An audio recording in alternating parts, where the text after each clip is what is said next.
நெகிழி என்பது பிளாஸ்டிக் என்பதன் தமிழாக்கம். நேர்பட சொன்னால் அது நம் மண்ணுக்கு நிறைய தீமையை உருவாக்கும். முதுமை எய்திட்டால் நம் பூமி தாய் நரைத்த முடிகளாய் நாடெங்கும் பாலித்தீன் பைகள் முளைத்திருக்கிறது. நீ தூக்கி செல்லும் பாலித்தீன் பைகள் நம் தேசத்தின் தூக்கு கயிறு.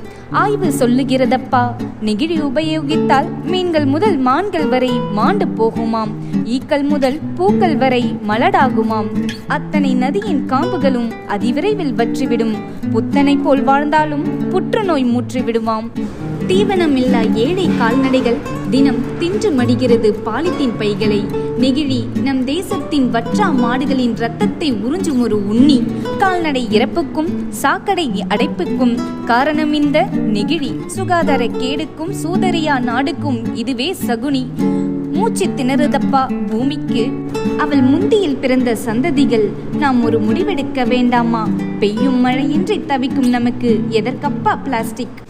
நானிலம் நலம் பெற நடைமுறை வாழ்வில் நான் இனி நெகிழியை பயன்படுத்த மாட்டேன். இப்படி ஒவ்வொருவரும் உறுதி கொள்வோம். பாலித்தீன் பைகள் யமனின் பாசக்கயிறு போன்றது.